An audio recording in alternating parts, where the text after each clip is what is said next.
Hello mga kaprobinsya, welcome back to my YouTube channel. So ngayong araw na ito mga kaprobinsya is maganda na rin ngayon yung panahon. So ngayon mga kaprobinsya is maglilinis po ako ng aking kunting taniman ng gulay dito. So tara mga kaprobinsya, samahan nyo ako at ipakita ko sa inyo kung saan ako maglilinis. So ayan mga kaprobinsya, sa ilang araw na malakas yung ulan, so ganito nangyari ho.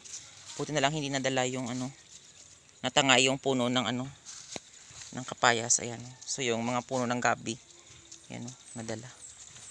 So ayan, so ito yung lilinisan ko mga kaprobinsya. Ayan. Ito yung mga tanim ko, ayan, na papaya. Ayan. So ito yung mga tanim ko na dahon ng kamote. So ayan. So dito rin mga kaprobinsya, ayan oh. Grabe talaga yung dinaanan ng tubig, yan nanggaling doon sa itaas. So ayan, hanggat doon. So ito, papaya tanim ko. So lilinisan natin dito hanggat dito yan. Mga kaprobinsya. Ayan. Ayan. So ito matanim ako na na malunggay. So ayan. Natubo na. So ayan hanggat dito.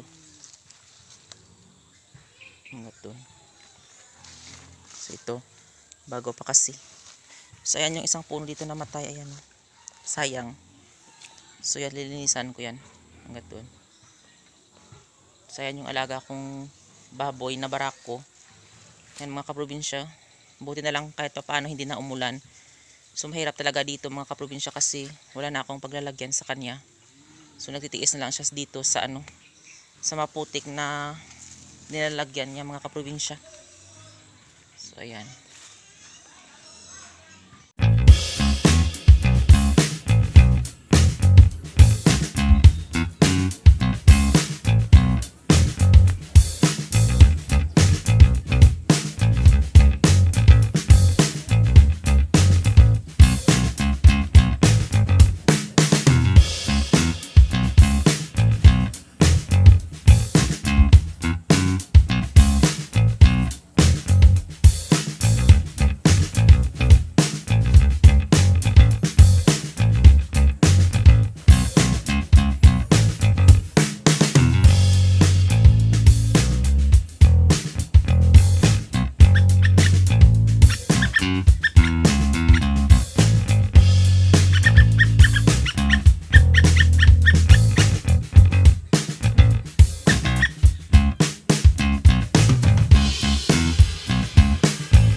So ayan mga kaprobinsya, tapos ko nang linisan dito. Ayan.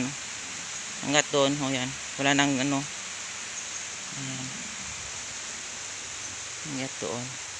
So dito ko nilagay yung mga nakuha kong mga damo. Ayan hanggat doon.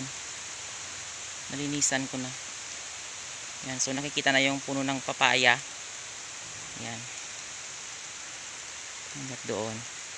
So yan is mga kamoting dahon yan. Yung natira. So yan, wala nang damo. So malinis na. So yan mga kaprobinsya, ngayon umulan na. Yan o. Ayan. So ganito din sa amin. Sa araw-araw na namin dito is biglang uulan talaga mga kaprobinsya. So gaya ngayon. Ayan o. So buti na lang natapos kong nalinisan. So yan din yung kadahilanan mga kaprobinsya. Yan o. Yung mga tubig kasi doon nang galing sa itaas is dito nagsibagsakan. Ayan o. So yung ibang portion dito, ayan o. Parang na na landslide. So yung mga tanim ko dito na mga alugbate is nawala. Ayan. So ito yung dahilan. Ayan. Nangyari sa mga puno ng niyog na tinanim namin. Ayan. So ito yung mga dinadaanan ng tubig. Ayan o. So ayan. Dahil yan mga kaprobinsya sa yung dinadaanan ng tubig doon sa itaas is nalagyan ng graba. So yung tubig is hindi na makadaan. So yung ibang tubig napunta dito. So ayan yung ibang tanim ko dito na is nasisira dahil sa sa tubig. Ayan.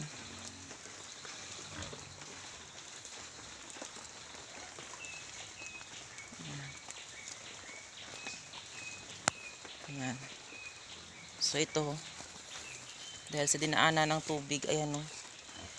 So nasira siya, namatay. So ayan mga kaprobinsya, maraming salamat sa walang sawang pagsusupport at panonood nyo sa aking YouTube channel. And don't forget to like, share, and subscribe to my YouTube channel. Thank you for watching and happy farming!